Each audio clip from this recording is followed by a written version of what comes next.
This episode of A Conversation with John Conenna is sponsored by Generate. In today's digital age, staying ahead means harnessing the power of generative AI. Wondering how your small or medium-sized business can join this revolution? Look no further than Generate, your strategic partner for integrating cutting-edge generative AI solutions. We create personalized plans, adapting existing AI technologies to fit your specific business needs. Plus, our expert team provides essential training, empowering you to make the most of these innovative technologies. Interested in transforming your business with AI? Reach out to us at generateteam@gmail.com. That's generate, GENERAIT, team@gmail.com. And now, on with the episode. Good evening and welcome to another edition of A Conversation with John Conenna. Tonight, it brings me great pleasure to bring on a gentleman that I've known pretty much about my whole life. We even played a little bit of hockey together back in the day, and we both went on to different types of careers, but we got back together because of the career that he was in. But today, it brings me great pleasure to bring in longtime referee Marty Tong from the AHAI world of AHAI Hockey here in Illinois, and also a baseball umpire for many years. IHSA. It goes back a long way, Marty, from our playing days in those baseball Harwood Heights days to now, and the hockey rink there in Harwood Heights to now this interview. What's going on with you, young man? And great seeing you tonight. I'm glad to be here. We got a lot to talk about. Okay, right. Marty, I got to ask you, I mean, you were always that sport guy growing up, always the sport guy. I remember seeing you playing baseball early on. And then, of course, we played a little hockey together there in Harwood Heights. What is this passion that you have for sports, and especially now being the judge of the sport, meaning the hockey referee and the baseball umpire? What made you fall for the passion after all those years of playing sports? You know, I started out playing Harwood Heights hockey with you. Yeah. And, I try to tell people, like, back in those days that the rinks, there weren't that many rinks, and to play indoor was like a treat. So, right. like, you and I played, we're teammates in an outdoor hockey league. Oh, God. And then I remember I went to college one day and I came home and I opened up a closet and I saw my gear there and I thought, gee, I wonder if I'll ever play hockey again. And I thought, nah, probably not. And I closed the door and that was it. Yeah. And then when I got out of school, I got a job with a company that had a hockey team. And, I was back in business, and what's great about it was the company paid for all our fees. They gave us a banquet, and they even gave us a stipend for practices. So we used to practice like a Friday night in Northbrook, and the competition was pretty good. So I was playing. So now I'm playing with this company team, and we're in Carroll Stream, and I would say probably in the early '90s. So I'm like in my early 30s. We were playing a late night game in Carroll Stream, and I thought, gee, these referees aren't too good. I could do a better job. So Sure. I started asking around, and a guy I played against, it was a heated rival. His name is Mark Lichtenfeld. He gave me all the information, told me where to sign up, and I signed up, and the rest is history. So, and that was like in the early 90s, like 92, 93, or 93, 94, I believe was my first year for hockey. Yeah. So from that point, so I mean, you got back into it that way. In my intro tonight, I want you to know that I wanted to tell our audience, Marty was a great pitcher at my old high school too, at Holy Cross, on one of the better teams back in that day. And I will never forget that. Well, actually, it was the 77-78 season, or 78-79. It was 78, my junior year. Yeah, 78. Great. I mean, just made a run downstate of a junior and senior team, right? Let's go back to the hockey for a second. So when do you wear, and I appreciate you wearing the hat here tonight and the jersey to show, of course, you're an official. When I first started out, I always thought, well, this would be a cool part-time gig. And if I could get in maybe a game a week or something, I'd be happy. And I found out that when you do a few games and your name gets out there, and they know you're pretty dependable and you're pretty decent, Right. then now back in those days when I started out, the way the schedulers would contact you and try to unload their games on you before all the other schedulers contacted you. And I think I told you this embarrassing story that I got a call, like I was 2 weeks out of referee school for a level one, and this guy asked me if I would want to band a high school game, and Right. I told him, I said, look, I've only been doing this for 2 weeks. I'm not qualified. He suggested, well, why don't you be a linesman? All you got to do is call offsides and icings. Oh, okay, I could do that. So I had no game management skills whatsoever. Right. So the game was at Evanston, at the Robert Crown Center, between Evanston High School and the state champs from Ohio, the from Bowling Green High School, Oh, and wow. they were touring the Metro North Conference. So, and they sold out, and they showed up with a caravan of buses too. So this was highly publicized. Sure. And I get to the rink and I find out my partners were all told, the three of us, we worked a 3-man, and which, by the way, I didn't know how to work 3-man mechanics. And we were all told we were going to be linesmen. So now the three of us had to decide how we were going to, who's going to be the ref. Who's going to be the ref in the game? Yeah. Right. So my partner was a guy who couldn't skate too well, an older guy, and a 15-year-old kid.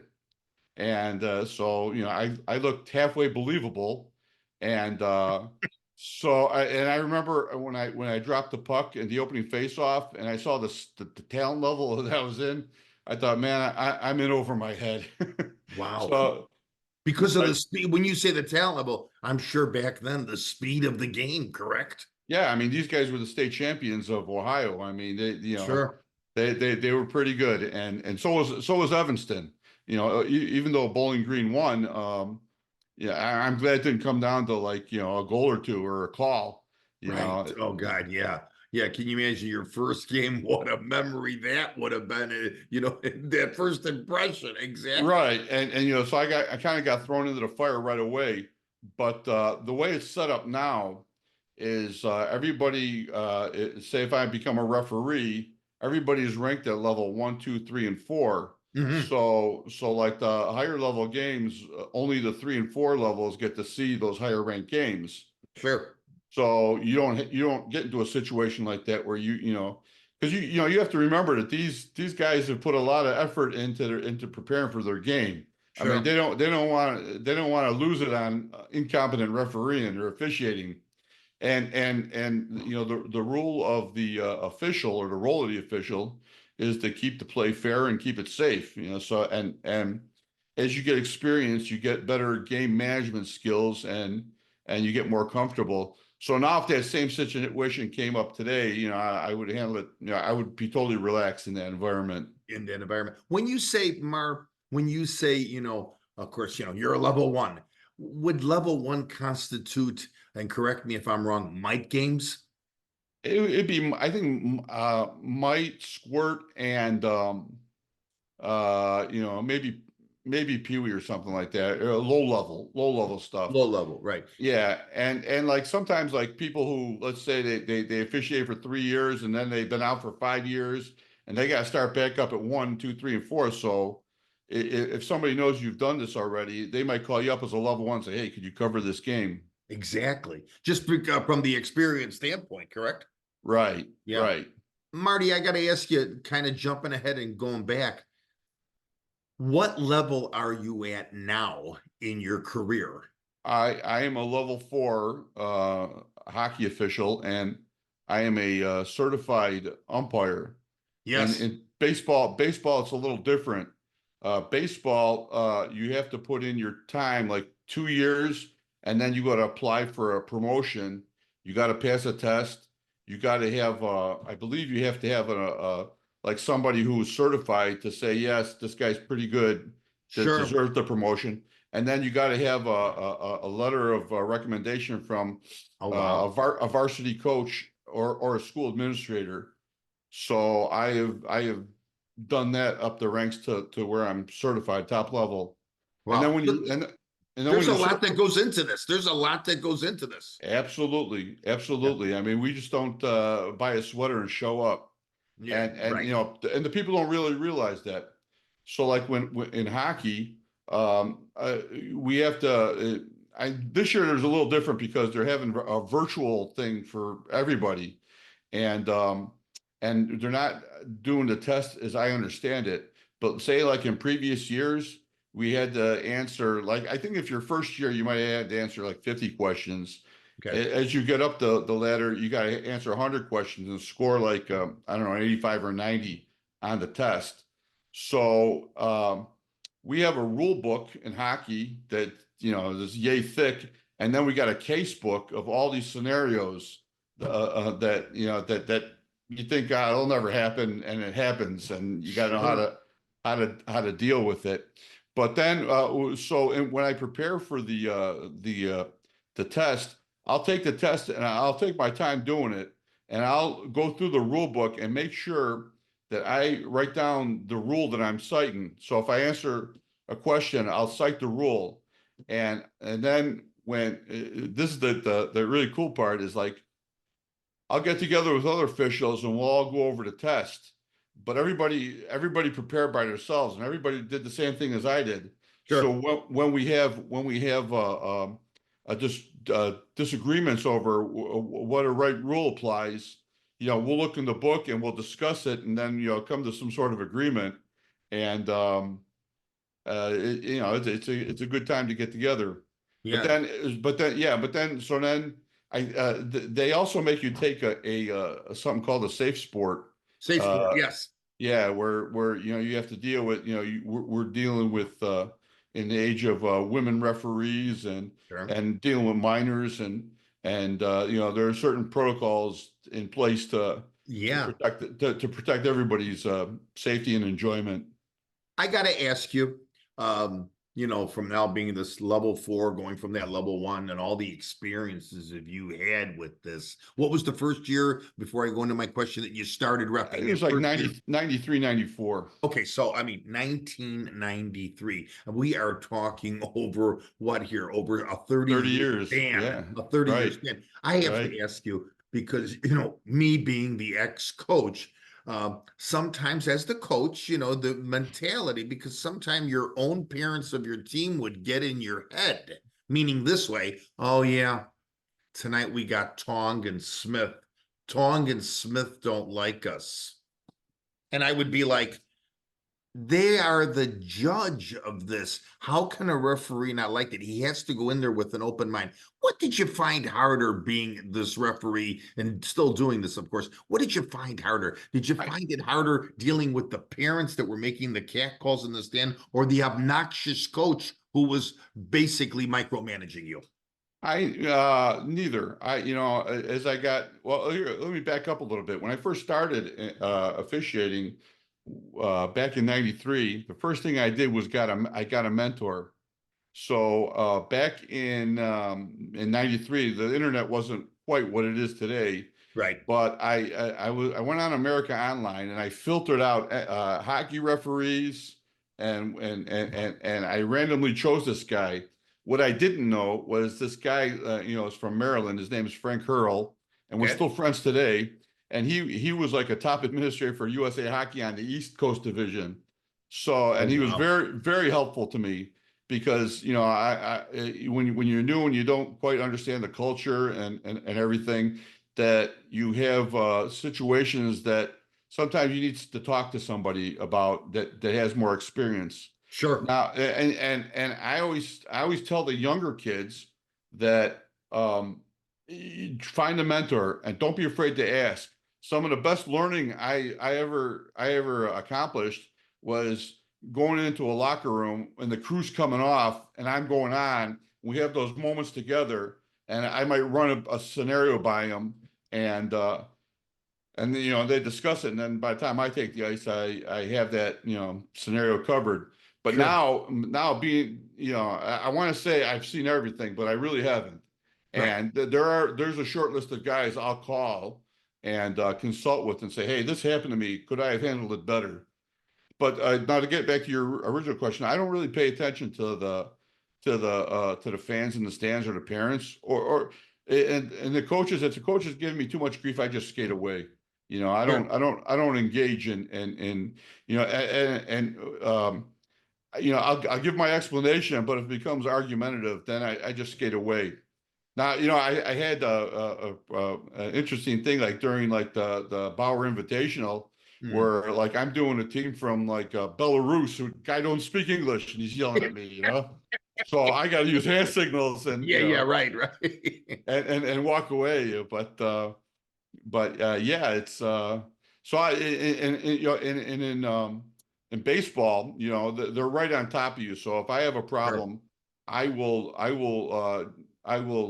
confront an unruly fan or spectator Sure. Sure. if they disrupt the game and Sure. say and ultimately I don't want to be come off like I'm ready to kick anybody out who says anything. But there are boundaries, and you know when you cross the line when you start using profanity or Yeah, exactly. and stuff like that. That's inappropriate. That's inappropriate. I got to ask you, Marty, because of course we know both sports are different. The ice hockey sport, the baseball sport. I like what you said? Meaning here, this was really nice what you said. You said, "Hey, if it's going to get argumentative, I'm going to skate away." Or even as the baseball umpire, do you walk away when that manager's coming out of the dugout toward you? If it gets Yes. to that argumentative point? Yes. I mean, you have to remember that I didn't just show up on the scene. I pretty much know the rules, and Right. if I'm doing like a high level varsity game or something like that, odds are my partner is also equally experienced, and we could discuss things together. But if the thing about high school baseball, as opposed to say travel baseball, was that like if a coach crosses the line and starts f-bombing me or something like that, Sure. I could eject him and write him up in to the IHSA, which will go to the IHSA, which will go back to his school, and he's going to have to answer to a principal or an athletic director. What Yeah. he's making an embarrassment of the school. Whereas Sure. like in travel ball is a little different because these guys bounce from tournament to tournament, and some of these Sure. teams have like a whole college of coaches. So I make it a point that when I conduct the pregame meeting, that if anything happens in here, I talk to the head coach only. I'm not gonna, and I tell people that, and same thing with hockey too. You deal with the head coach. You don't deal with assistant coaches because Right. some of these coaches have 3 or 4 coaches, and You're it's gonna not deal good. just you're dealing with the head guy. Head coach only. I got to Yeah. ask you. Let's say I'm going to go back to the hockey for a minute. A situation, of course, this kind of ties into the baseball too. Let's say it's the Northwest Chargers, of course, a team that I coached for many years, and they're playing the Darien Huskies. And there was a bad blood at maybe the Huskies game in Darien, and now they're coming to West Meadows on Euclid, and the coaches are Conenna and maybe a guy named Don Junkins, and there's this bad blood. Do you guys, as the referee and the linesman for that game, go, "Oh yeah, we got Conenna and we got Junkins tonight"? They like to rebel rouse this thing. Are you already prepared for that night with these two individuals? I don't no, I don't there's a saying in officiating, don't if it's not there, don't if it's not broke, don't fix it. Don't Don't go in there fix it. don't think, okay, Canetta's gonna ride me and I'm gonna get in his face and we're gonna go at it. No, just treat it as a new game. Oftentimes, I've had experiences where, I've had issues with coaches. The next game, they're, nice as can be. It's like a fresh slate. Right, right. And that's how it should be after that Right. game. I should be able to Absolutely. say, "Hi, Marty, thanks again, great game," and not have this, bitterness, the chip on the shoulder. Right. Yeah. I should say too that like with the game today that now they've got something called Live Barn. Yes. So for our viewers, Live Barn is a streaming service whereby if you want to follow your son in a game and you can't make the game, you subscribe to the service, Sure. and they have cameras in the rink to follow that tracks the action back and forth. It's not like ESPN coverage, but it's pretty good. It's pretty good. And they have microphones too. So and we're told in our seminars keep the language on a professional level, Yes. and you could be reevaluated too. Exactly. And you know what, Marty, I think you know this too. I'm on the review suspension board for AHAI, and you are correct in saying that the Live Barn is really pretty good, because a I lot of times love it. we got to go back and look at it and everything else. How You- much now, before I get to a really major question here tonight about referees and umpires, how important now is the control of the referee over a coach's profanity to his players, and of course to you guys? I mean, profanity has really been minimized by the new rules, correct?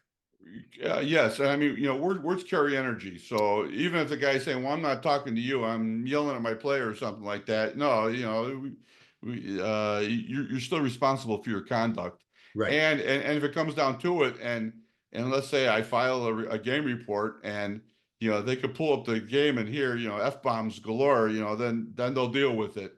I want to go back to the Live Barn situation. One time Sure. I had a game where there was a two-man, and it was like a bantam game, and the game ended. The game ended. As the game ended, there was a bench clearing brawl. Oh, wow. There was a brawl on the ice, and then people climbed the boards thinking the game was over, and then one thing led to another. It escalated. So we got two guys out there trying to control 40 guys. Oh, geez. And my partner was in the middle of it, and I was about to get in the middle of it when I saw a player, lumberjack, start slashing the pile, taking baseball swings. I had to grab him. But anyway, I filed my game report, and I mentioned that I had to make a decision. Do I step back and just grab my riot pad and take numbers, or Sure. I chose to grab the guy, the lumberjack, and I told him my report. I said, I only got like one or two guys, but in reality, there could have been more. And so I got a call from the administrator, who took a look at the Live Barn and assessed a supplemental discipline so everybody is held accountable now. Yeah, accountable, and for sure. And again, just a great thing by you tonight to bring up this Live Bomb, because I've talked to my son many a times. My son Vince Conenna, and of course he coached for about 10 years, and he was at Viator, and he was telling me of the changes, like a Marty Tong tonight is telling me here, the referee here that we're talking here tonight. He was saying, Dad, if you were coaching nowadays, you'd be in jail. Because things have changed so much with the profanity and the way you go do this with your players. Yeah, I've heard stories where referees got called up saying, we were doing the Conant game, and we were looking at it, and the coach sent in a clip, and it was a blatant check from behind. You didn't call it. Why didn't you call it? And then you got an answer to that too. So Sure. it kind of keeps referees on their toes too. Marty, I'm going to tell you this. This takes a special person to be a referee. First of all, you have to go in there, referee or the umpire in baseball. This takes a special person. And I think people don't realize that, because, it's not like you go in there and you say, oh, I hate the Northwest Chargers, or I hate, the Flames or the Bruins. I got to ask you, it's a question me and you talked about over the phone a couple of times. Do you really now, Marty, start to see the shortage of referees? Is it because of the rules? Is it because of belligerent coaches? Is it because of these parents that just still don't get the game and how it's played? A combination of everything. To be a hockey referee, the startup cost. Say you buy the jersey and all the equipment, and and the skates, and depending on, Yeah, skates could go anywhere from, a few $100s to $1,000. sure. But and then you have to sign up for USA Hockey, and then you have to sign up with the AHAI, and then you have to take these tests and go to seminars. And in previous years, the tests have been pretty comprehensive, and it takes a little time to, you just don't want to rush through it. Sure. So once you cross that threshold, then it becomes relatively easy.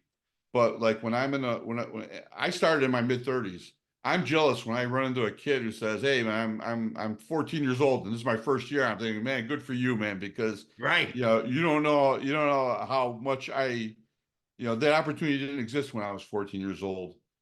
And Exactly. well, and then when they're 14, they can't drive, but their parents will drive drop them off at a rink and come back and pick them up or something. Sure. But Right. yeah, so yeah, I'm kind of jealous of this, Of the young, yeah, the guy and coming up. I do everything I can to encourage young officials, and I'll ask them if they, if there's any situation that they wanted to discuss, if they Sure. felt uncomfortable with, or something like that, and just and tell them that, hey, anytime you run into a crew coming off the ice that's experienced, don't feel free to feel free to ask them for questions, and they'll be happy to answer it.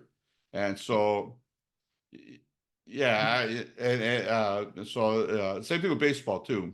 Sure. Have you been in a situation, Marty, or have you been there, linesman or referee, where you see maybe the coach or the fans? Let's use the parameter of a 16 or 14-year-old or a 16-year-old ref, because when I was at the tail end of my coaching career there in 2009, I started to see where the younger referee was being intimidated by some coaches and some parents. And before you know it, we were hearing, "Hey, what happened to Bill Jones, the 16-year-old? He quit. He Yeah, quit because of the parents." You now have become the mentor. You now are the mentor. Have you had absolutely. situations where you had to go up to them and say, "Hey, don't worry about it. You're going to be fine." When you're on the ice and you're a 14-year-old authority figure, and you got adults yelling at you who don't know how to conduct themselves properly, that can be intimidating. Sure. But one of the things that, as I mentioned earlier, if it becomes argumentative or something, you just skate away, and that'll diffuse it. If you Right. got something to say it, skate away. Don't engage in.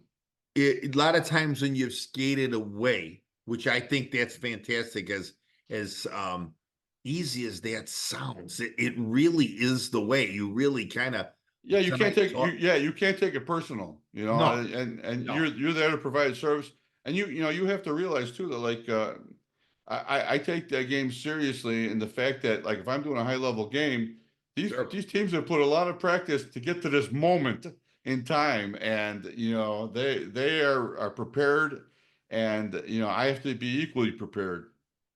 Have you had the moment where you've skated away or walked away as the umpire, and that coach is still ramming away with, profanity and belligerent words? Have you had that moment where, okay, I'm going to tee this guy up now, the hell with him. I gave him a chance to shut up. Have you done that with him?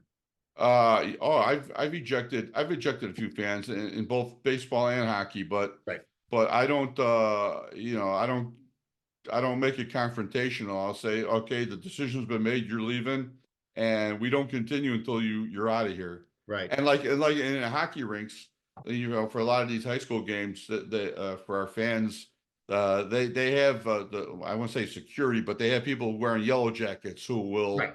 maintain order in the crowd, so people don't start throwing stuff at you and stuff like that. You used a big word here tonight, just like the player, just like the coach, the referee. You have to be passionate about what you do. You gotta love what you do, because you got to do this. I don't know how many streak that you've been on. How many times a week maybe have you been out there in the heyday? I'll tell you what, man. When I first started out, and like I said, I started out thinking, well, I'd be lucky if I get a game or two. Before Right. I knew it, I was on the ice almost every night, and Wow. either Wow. playing or reffing. And, Right. you know, and then, you know, and then on weekends, you know, there are tons of games to select. So you kind of like work when you want to work. Sure, And, sure. you know, you got to take a break when you need a break too. You know, your body will tell you that, Oh, for sure. I got especially to as you ask get you, older. because I've been away from the game of baseball for a while in the sense of, going to a park and watching travel or going to a high school game or going to a college game. I used to love to go and watch baseball, but, time doesn't give me that opportunity anymore. In a system with the baseball, if you can teach me now, how many umpires are on the field when let's say you're doing a high school game or you're doing a travel game? How many umpires are on the field there? Some, leagues, like if you're doing lower level high school, there's usually like for a sophomore or freshman, there's only one guy and he's behind the plate and he has to make all the calls. So you got When to be running to first base on the thing. You got to run out to second for if a guy's stealing and everything else, right? Well, not really. I mean, the saying is you use angle over I forgot what the saying is. You got to know the angles. You got to work the angles so you can see it. And I mean, you're not going to outrun a 17-year-old kid to first base. No, no. And You got to get to a certain point and see the angle of the play. right. Yeah. So there's a certain way to officiate a game, a baseball game. Now, when you're with two men or more, you'll meet before a game and you'll pregame. You'll have a discussion with your partner, Sure. and you'll talk over scenarios and how you want to handle it. And so when it does happen in a game, it goes off. You don't have one umpire saying out and the other one saying safe, and and things do happen Oh, that you yeah. discuss in the pregame. But Right. experienced crews, they make it look really smooth, like they weren't thrown for a curveball. And Marty, what I find so good tonight about this interview, we're gonna just, I got to do something here after this question. What I find so cool about this interview tonight, here, you're a hockey referee for so many years. How long have you been a baseball umpire in the state?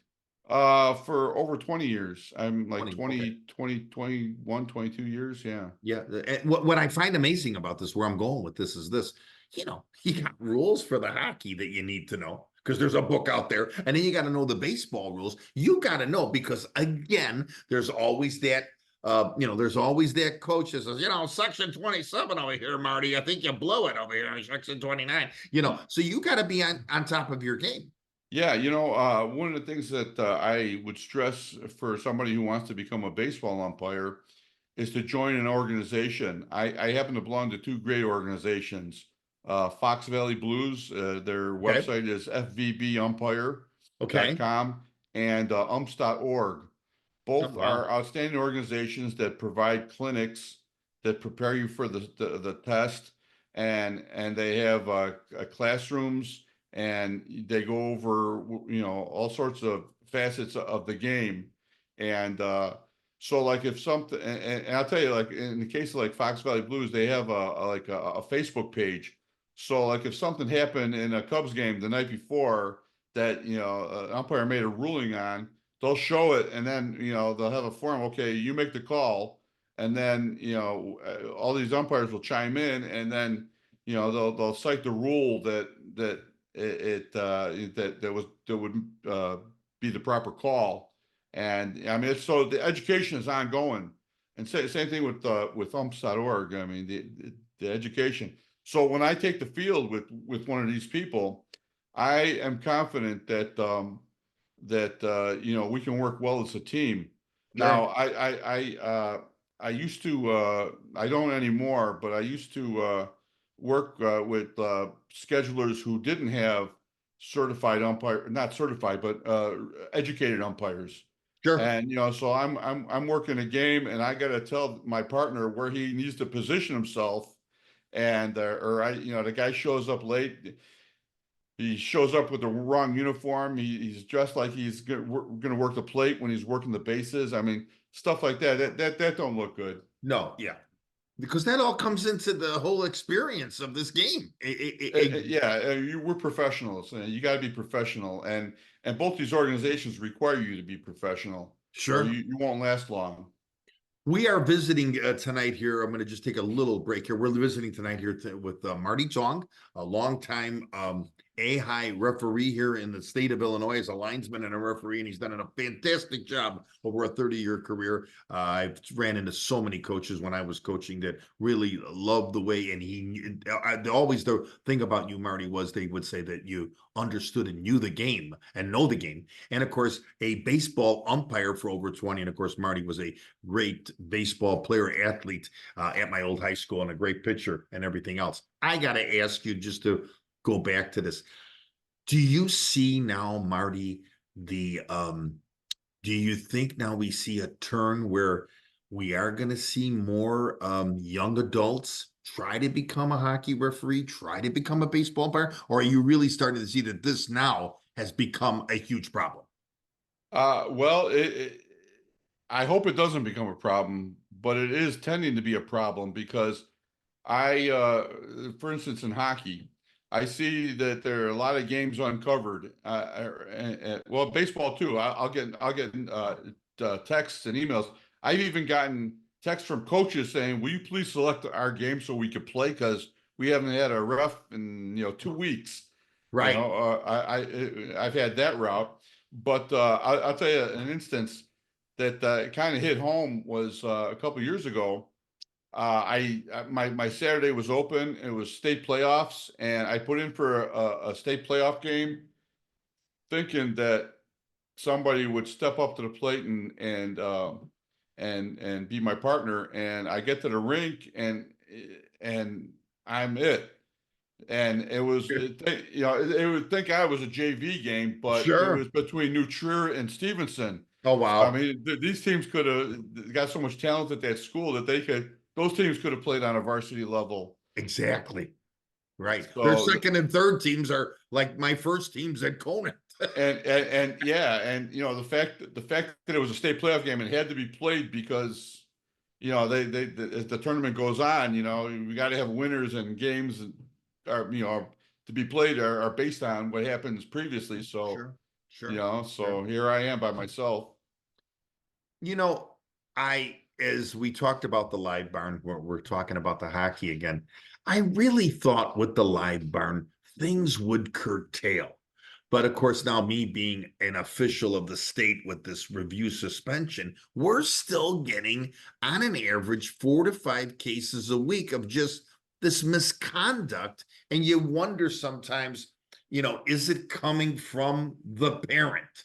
Is it coming from the wild horse coach that's telling, Bill or Joey, don't worry about it, hit him over the head if he slashes you? I mean, why this keeps going, and now we have a camera watching you. And I always tell my partners, let's keep it professional when you get out there, because just know that we're evaluated by people who show up to the game and don't announce their presence. And then so you go to the locker room and there's a guy with a clipboard waiting to break down your game. So you don't know when he's going to show up. Exactly. And Have you ever, Marty, had an experience, without mentioning any names or even parents or a coach, that, of course, I always had a 24-hour rule as a coach with parents to come and talk about their players' performance if I wasn't playing or not. But have you ever had that coach that's boom, boom, boom, boom, boom, knocking on the referee's door, and he wants to know why you made that call with 2 minutes left in the third period? Yeah, no, I wouldn't. I don't. I'll tell you a funny story. No, I don't allow that. Okay. Once I get off the ice, the boundaries are very clear. I was doing about, I don't know, 15 years ago, I was doing a high school game, and it was Latin High School versus like Crystal Lake South. Okay. And the reason I mention the names, not that they're bad teams, but I had the Crystal Lake South the night before with another experienced ref in Niles, and now here I am on Saturday night, and both games were filled with penalties, and everybody's yelling at us. And I have my partner was more experienced than I was. His name is Dave Sayetta. I don't know if you know him. Yeah, he worked in the IHL, yes. So after the tons of penalties and everything, we get off the ice and finally have a moment to gather our thoughts, and there's that boom boom boom on the door. So I turned to Dave and I said, now, now who's going to complain? And I opened the door, and it was former NHL linesman Andy McKelman. Okay. And you know, he's like, yeah, I wonder what was he doing here? And then I guess he was friends with Dave, and Dave's like, oh, Andy, you know Marty, yeah, oh yeah. So we sat and we talked to hockey for about 45 minutes, and you know, he thought we did a great job. He told his son's team who played on Crystal Lake South, you know, hey man, you guys got to play with more discipline, blah blah blah. I've told them time and time again, you know, they're not learning, but anyway, yeah. So you know, it was. You know what, and what a great moment that had to be, because here's this guy, you know, a professional referee, and to tell you what he told you, you guys did a great job in critiquing you, and I'm sure that half hour, 45-minute conversation had to be over the top, you know. Yeah, and yeah, it was pretty cool. And Andy has worked clinics in Chicago. Sure. So you know, when you go to a clinic, you know, you get, you know, top rated advice. You know, Steve Kazari, another top official NHL. You know, he's worked several Stanley Cup finals. Finals, yeah. Yeah, you know, he has conducted seminars, and there are a bunch of great officials in Illinois that I look up to myself. Yeah. Well, I got to tell you, you know, definitely. I mean, the passion is here tonight, because, you know, I like the way you brought up the rules and break down some situations that you had and experiences of both, you know, being the umpire and the referee, because again, this is a unique position. And like I said, I'll never forget, you know, talking to a referee you might know, Jack Breslowski here in the state of Illinois. He said to me, you know, even a men's league game, you know, you're driving to Aurora at 11 o'clock at night, and you don't want to have a problem with, you know, just you're driving to Aurora in a snowstorm to do a men's league game, and then you're going to get these guys who are going to, you know, disrespect you. The referee needs to be respected. And I'll tell you, your passion for this is really showing up in this interview. I mean, I wish I had 2 hours, but I think we're going to have to do a part 2. But before I let you go, Okay. I got 5 questions. Well, actually, tonight I got 5 and a bonus question at the end. Okay, so the bonus question, I'm going to test your memory on the bonus question. But my first question tonight, Marty, is who's that early mentor when it came to this, or even sports, or that dedication? If it was your mom or your dad or anybody, or just the mentor, who's that early mentor that you still think about? Well, yeah, I mentioned earlier that when I first started my hockey career, I reached out for a mentor, and the guy's name is Frank Hurl. He lives in Maryland, and he was a high-ranked official, and we've talked in the beginning years. I used to consult with him a lot. Now I asked, there's people like Dave Ballantyne. You know, I'll ask him situations that, you know, don't every now and then throw me for a curve. People like that. Is Dave still reffing, by the way? Yeah. I remember he did a lot of my games. His son's reffing too. Back in the day. Wow, fantastic. Yeah, Dave's been around a long time. All right, let's get to know Marty a little bit better here. What's the Marty Tong favorite movie that he could watch 200 times and not get bored? Probably I have watched 200 times, is the movie Scarface. Okay. Pacino. That's a great movie with Pacino. Yeah, classic. You know, I've been to Miami, and you know. Yeah. In that movie, Pacino is he Cuban in that movie? He plays a Cuban. El Cubano, refugee. El Cubano, yeah. Yes. Yeah. That's a great movie. Yeah, with Tony Montana. Yes, I'm a political prisoner from Cuba, and I want my rights, just like Jimmy Carter says. I can see you liking that, Mark. Yeah. All right. What's the favorite go-to food, if it was something mom made or just something where Marty says, you know what, I could eat this all week long? What's the favorite Marty food? Well, you know, before a contest, I try to eat to time my meals before a contest, so I don't get hungry out there. But I would say a quick go-to is like pizza. Okay. Yeah. Okay. You know what? With this movie and the pizza, you're gonna keep my caloric here going up here. Yeah, you can have the pizza every night of the week, right? Yeah, and it plus gives me enough energy to get through a game. Yeah, especially with some crazy coaches and some crazy parents, right? Yeah, and if you're doing 3 or 4 games on a Saturday, Oh, it for sustains sure. you. Sure, yeah, you need the protein. All right. Like I said, I was telling the audience here earlier, and you were, for me, always that I'll never forget that 78 season at Holy Cross, when you were the pitcher, and that was a great team. We had, of course, guys like you. We had Jack Luchetti. We had, I think the right hander, I forget his name, Bob Leahy, Bob Leahy, Ruben Oscar Bautista, Urbe, and of course Oscar our Urbe. good friend Ruben Batista, and of Yeah. course yourself. I want you to name tonight your top 5 pitchers in the world, professional, that if you had a baseball team, your top 5, and they can't be guys coming out of the pen, 5 starters. 5 starters. Well, Sandy Koufax is one. Steve Carlton, Oh, Ferguson Jenkins, Tom Seaver, and Bob Gibson. okay, I like it. I like it. So you're keeping Marichal off the list. Yes. Okay.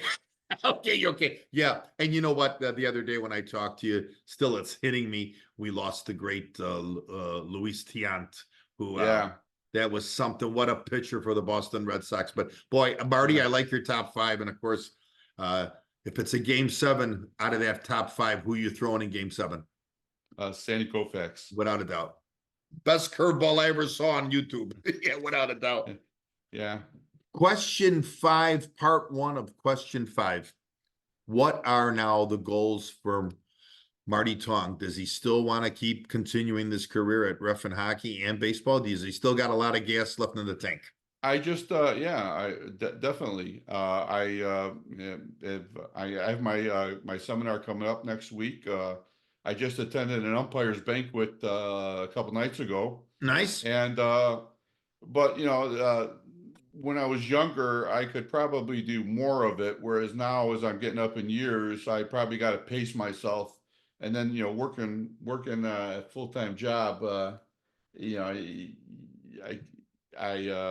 got to be able to be available or be, coherent during the day. So, but you still, again, still have that passion to keep doing this, which is great. absolutely. I work at Taft High School, and there's a lot of times I'll get a call to say, hey, could you do a Glenbard or Glenbrook North baseball game? Oh, wow. And I'll have, and the thing is, like, I'll have my gear. It's almost like a rolling locker room, where I have all the uniforms, Right. all the equipment and everything, and You're ready to go. You're ready to go. I'm ready to go. Yeah, demand. Yeah, absolutely. All Same right. thing with hockey. Question 5A. I'm Okay. gonna test your memory now. Let's see how Okay. good this memory is. Hand on the buzzer. We went back. We went back as far as Holy Cross with that baseball team. What do you remember about a team which was the 1976, 1977 Harwood Heights Bruins and a goaltender named John Conenna? I remember that you and Ron Globitz were like the top goalies of the league. Yeah. And I remember getting dressed and then going to the game. Yes. And then putting on your skates at in that little hot Remember that hours. little warming house? Yeah, warming house. Yeah. And sometimes it was brutally cold. I mean, I don't even remember who officiated. Yeah, there was a guy in the village named Lou Marino who was one of the officials back then. Okay, yeah. And of course, I was very outspoken. Lou didn't like me. He liked Ron better than he. Ron was a little bit more calmer than me. But you know what? Ron has asked about you, so when he sees this video, he's gonna love. Hi, it. Ron. Yeah, he loves watching these. So you can say hi to Ruben too. Oh yeah, Ruben and our good friend Ruben Bautista again, and what a pitcher he was. Yes, Marty. Really, I want to tell you something. Your name amongst coaches, amongst the peers, and everything else has always been number 1. I have to tell you, this is fantastic to see you after all these years. And of course, I know you repped a few of my games. You repped a few of my son's games when he was doing the Viator circuit. I got to tell you, my friend, it's really, tonight was a thrill for me. Keep doing what you're doing because this is great. I wish I could still go back and coach, but this is great. You look great, and I loved your insight on what we talked about tonight. Yeah, I can't wait till part 2 of the interview. Yeah, we're gonna do a part We two just because we just scratched the surface. we just scratched the surface tonight, but this was great because your passion and your love and your knowledge of the game truly came out in this interview tonight. And I really want to thank you, Marty. It was great. All right, everyone, we're going to get this out on YouTube and on Spotify. We have visited tonight with Marty Tong, longtime AHAI hockey referee, linesman, and longtime baseball umpire, a very unique man and a very dedicated man. And good night to everyone. Thanks, Marty. Thank you. Available now at Amazon and everywhere books are sold online. Siciliana. Siciliana is a captivating novel that embodies the ferocity of a woman wronged while contemplating complex questions of home and country. This thrilling story of a 13th century Sicilian revolution will dazzle fans of historical fiction. You will find much here to relish, tremble at, and in the end, cheer. Purchase your copy today.